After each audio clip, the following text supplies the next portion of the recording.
Vuelta por el universo.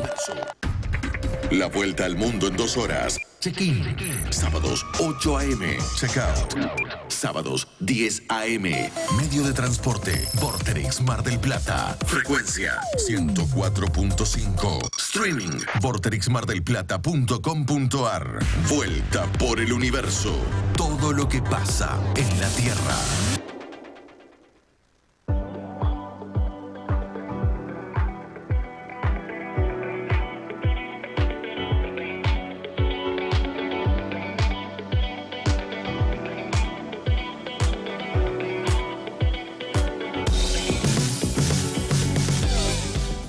.41 en todo el país, y ahora es el momento de presentar el siguiente espacio, el espacio que nos auspicia Edasa, editora y distribuidora hispanoamericana, empresa editorial fundada en 1946 que ha mantenido en sus 70 años de existencia un catálogo variado y de prestigio centrado básicamente en la literatura de calidad.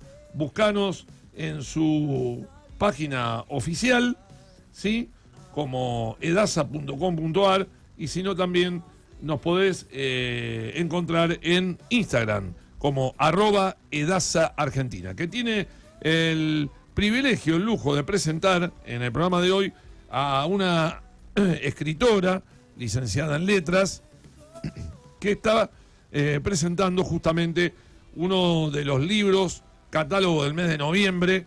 Ana la Fundadora, acá está el libro, hermosa portada, miren qué linda portada, qué linda tapa, qué linda imagen. Qué hermoso. Y vamos a conversar unos minutos con su autora, con Mercedes Giuffré. ¿Cómo te va, Mercedes? Buenos días, Marcelo Rojas te saluda, ¿cómo estás? Hola, buenos días, ¿qué tal? Bueno, gracias por la invitación. No, por favor, los agradecidos somos nosotros. Me encantó el diseño de tapa de Juan Pablo Cambariere. Qué hermosa tapa, qué hermosa portada. Un lujo, un lujo. Ese contraste, ¿no?, entre la protagonista y lo que fue la colonización, ¿no? En este caso, la fundación de Buenos Aires, ¿no? La segunda. La segunda fundación, y con un cuadro que tiene su historia propia, porque se tuvo que... Habían puesto a ella, Ana, justamente. Bien, buenísimo. Bueno, contanos un poquito qué te inspiró a escribir sobre la vida de Ana Díaz, que es la protagonista de esta novela, una de las fundadoras, ¿no? O una de las, creo que la única mujer que llegó con los conquistadores de la segunda fundación de Buenos Aires, con la empresa de Juan de Garay. ¿Cómo te acercaste a la figura de Ana Díaz y qué te llamó la atención de su historia? Sí, bueno, primero de nada, aclarar que en realidad en la segunda expedición que vino con Juan de Garay, para la segunda fundación, hubo varias mujeres. Lo que pasa es que la carabela y los bergantines, la flota, digamos, hizo una escala en Santa Fe y se dejó a las mujeres ahí esperando en un primer momento mientras se fundaba y se construía el primer asentamiento en 1580. Pero curiosamente, esta mujer, Ana Díaz, es la única que siguió camino con la expedición y estuvo presente durante la fundación. Eso es lo que me llevó justamente a pensar qué motivo podía haber llevado a la mujer a seguir camino y no quedarse con las más como había ordenado Garay.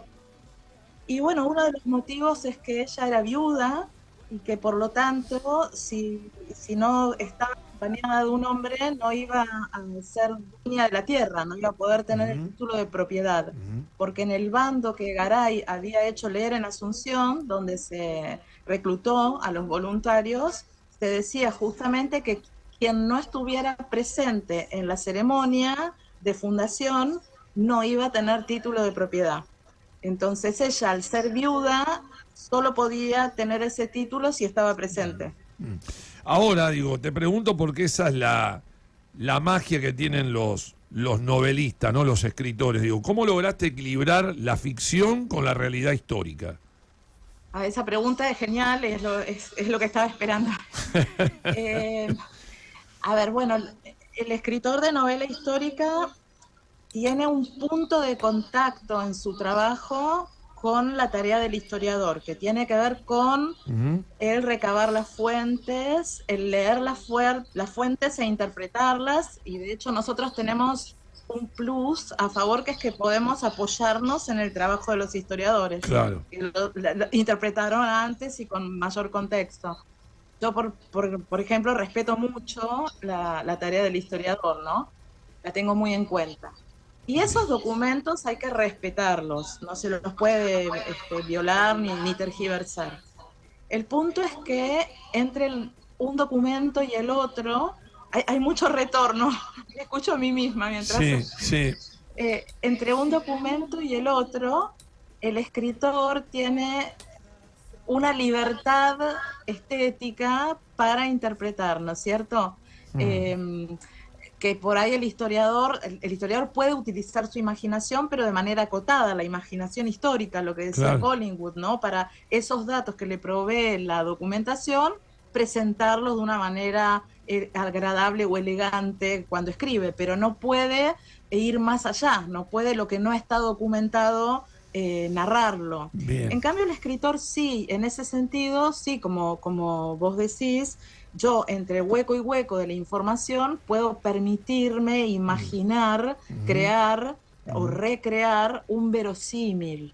Bien. Pero claro, para eso tengo que imbuirme en el espíritu de la época, tengo que leer mucha literatura de la época, mucha documentación, para poder, por ejemplo, recrear el habla, recrear situaciones verosímiles y, por supuesto, unir esa información que está aprobada por los documentos, ¿no? O sea, tampoco puedo delirar, tengo que hacer algo que sea verosímil. En esta novela, por ejemplo, hay una construcción importante del lenguaje, de cómo se hablaba en esa época. Ciertamente no se hablaba como hablamos hoy, pero si yo escribía una novela 100% en el español del siglo XVI, los lectores no lo iban a entender. Entonces tuve que trabajar la lengua de manera tal que se respetara la forma de hablar, pero también fuera entendible, comprensible hoy, ¿no? Bien. Y bueno, y el personaje de Ana Díaz me interesó por muchos aspectos. Primero porque vos sabés lo que fue la primera fundación, el fracaso, ¿no? El hambre, la expedición de Pedro de Mendoza, que terminó en el canibalismo, la mortandad. Sí. Y entonces él muere de sífilis, ¿no? Pedro de Mendoza muere de sífilis, ¿no? No sé si me estás hablando porque no, ahora no tengo volumen directamente. Me puse, ahora sí, me puse en el personaje de Ana Díaz tratando de imaginar qué puede llevar a una mujer a subirse a una carabela, a esta expedición que probablemente puede terminar en un fracaso como la primera, ¿no? Claro. Eso me motivó mucho. Bien. Diego. ¿Qué tal, Mercedes? Buen día. Hola. Un poco que ya contestaste porque tenía mucho interés en saber esa cuestión del proceso de construcción de una novela histórica, digo, hasta dónde podés imaginar y hasta dónde tenés acotado para seguir la historia, el tiempo, pero sobre todo eso que dijiste de ponerte en la piel del personaje para ver cómo construir sus sensaciones, lo que piensa, una cuestión psicológica. Lo psicológico de los personajes y por ahí también el entorno social. ¿Cuáles eran esos límites que tiene el escritor cuando hace una novela histórica? Bueno, el límite es la documentación probada. Claro, o sea, si a mí me dice el material que me brindan los historiadores y que me brindan también los documentos, ¿no?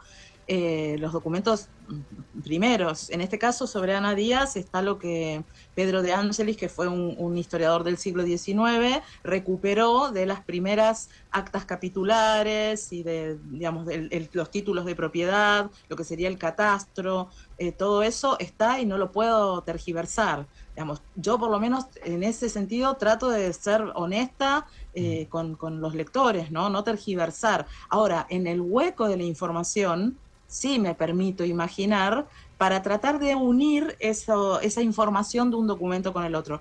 Me gustó algo que dijiste, esto de lo psicológico. Creo que una prerrogativa de los escritores de novela histórica, así como la parte de investigación se acerca a la del historiador sin ser lo mismo, porque es otra finalidad, la cuestión de la construcción de los personajes se acerca mucho a la del actor. y sobre todo el actor que trabaja con el método Stanislavski, ¿no? O sea, te metes en la piel del personaje. Y a mí me gusta mucho esto de transmitir las sensaciones, los olores, las texturas, los sabores, para que el lector pueda tener una experiencia inmersiva en la época. Por ejemplo, brevemente, sobre la calavera, la carabela, Furcio, sobre la carabela que parte de Asunción, hace escala en Santa Fe, en Callastá, ¿no? Lo que hoy son las ruinas de Callastá, y después viene a Buenos Aires, que se va a fundar como la Trinidad. Sobre esa carabela los historiadores hicieron una reconstrucción con planos, historiadores santafesinos. Hay planos de cómo era la carabela, entonces uno puede, incluso de las ruinas de Callastá, de la ciudad de Santa Fe, se pueden visitar. Se ha hecho un gran trabajo en la provincia de Santa Fe de recuperación de esas ruinas. Entonces uno puede ir y tener esa experiencia inmersiva de pasear por el lugar, no cuesta tanto imaginar cómo era en esa época, y eso después el escritor lo puede volcar en la narración y transmitírselo a los lectores. Para mí eso es fundamental. Y otra cosa que me gustaría comentarles es que yo en la novela en todas mis novelas, hago una nota final, y en esa nota final sí me sincero con el lector y le cuento cuáles son las fuentes más importantes que puede consultar si le interesa el tema, ¿no? También para aclararle, no hago como el mago que muestra todos los trucos, porque si no se pierde un poco el sentido, pero sí trato de ser honesta con los lectores y contarles cuál es la fuente y dónde pueden ir a informarse, porque la novela histórica no es un libro de historia. La novela histórica lo que hace es hacerte vivir una experiencia que, si te motiva, después podés ir a las fuentes científicas, digamos, ¿no? Bien. Bueno, y la pregunta del millón, ¿cuánto tiempo, te llevó investigar y escribir la novela? Y bastante, bastante. Lleva más, no sé si lleva más, pero lleva mucho tiempo investigar, y yo no armo la trama hasta que no tengo la investigación hecha. Pero no es solamente investigar los hechos históricos, sino también investigar para la ambientación, ¿no? Entonces me interesa ver, mira, por ejemplo, se me dio una situación, una de las fuentes históricas, Ialmar Gamalzón, que es un historiador sanisidrense, que escribió un libro sobre los primeros pobladores de Buenos Aires, también desde la genealogía. Él cuenta que en San Isidro se hicieron viñedos, o sea, se plantaron viñedos, y que entonces Ana Díaz puede haber sido una de las primeras pulperas, que es una teoría que yo la tomo en la novela. Ahora, yo me preguntaba, ¿y dónde el vino que producían con esas uvas, dónde lo ponían? Porque no había toneles todavía, claro. Los toneles se fabrican un poquito después. Lo que me llevó a investigar el tema de dónde se ponía el vino no te lo puedo explicar, porque yo no quería decir una cosa por otra. Digamos, esa es la parte fina de la ambientación. Bien. Que te hace investigar, incluso a veces escribirle a algún historiador y preguntarle si me puede orientar con bibliografía, alguien que sea un especialista en la época, ir a museos. A mí eso es lo que me divierte. Yo soy un ratón de biblioteca, como verán. El museo, la biblioteca, el archivo, es lo que me hace sentir en mi elemento, ¿no? Y escribir después es también otra tarea que te puede llevar varios meses, incluso años. Bien. En este caso, un año. Bien, bueno, te voy a invitar a otro programa que tengo en otra radio, se llama El Club del Libro. Bueno. Seguramente te va a llegar la invitación, y un viernes vamos a poder hablar de otras cosas particulares de la novela, que ahora por falta de tiempo no lo tenemos, porque ya tenemos que entregar el programa. Pero bueno, queremos agradecerte estos minutos. Simplemente decirle a la gente que nos está viendo y escuchando por Vorterix Mar del Plata, ¿con qué se va a encontrar el público lector cuando tenga este libro en sus manos? Bueno, yo creo que va a pasar un rato entretenido. Va a aprender sobre la segunda fundación de Buenos Aires, va a conocer cómo era la vida de las mujeres en esa época, se va a llevar algunas sorpresas como me llevé yo cuando investigaba. Y sobre todo va a pasar un rato agradable, y va a salirse, que es mi objetivo, salirse de la realidad contemporánea, viajar en el tiempo, pero también de esa manera entender un poco la realidad contemporánea. Bueno, agradecerle a la gente de Riverside, a la gente de Daza, que nos hizo llegar tu libro, tu novela, que prometo que la voy a terminar de leer porque la estuve leyendo ahí por arriba. de ojito, pero ya la voy cuando con un poco más de tiempo la voy a consumir totalmente. Así que bueno, felicitaciones por el trabajo y será hasta un próximo encuentro, ¿sí? Muchísimas gracias, que tengan lindo día. Gracias, Mercedes, buen fin de semana, gracias.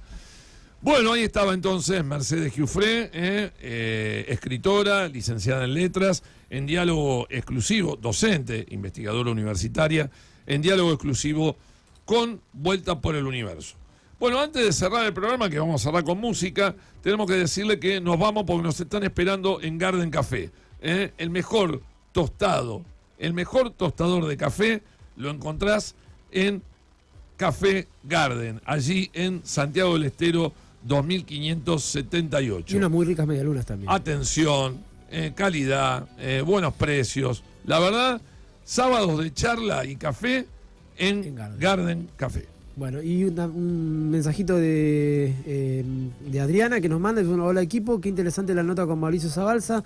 Pregunta si continúa el cierre del gobierno estadounidense. No, ya por lo menos hasta el 30 de enero se mantiene abierto con un presupuesto parecido al del 2025. Después del 30 de enero, bueno, ya verán, ya se juntarán a ver qué hacen. Gracias, Adriana. Si quieren seguir la página de Garden Café en Instagram, búsquennos como @gardencafé_ok. Ahora sí, ¿con qué nos vamos? Nos vamos a ir con una que sabemos todos, con una de Soda Stereo en la Ciudad de la Furia. Bueno, el sábado que viene vamos a entrar en un nuevo fin de semana largo, increíble, ¿no? Otro fin de semana largo en el país, en Mar del Plata, en la radio y por supuesto ya el sábado vamos a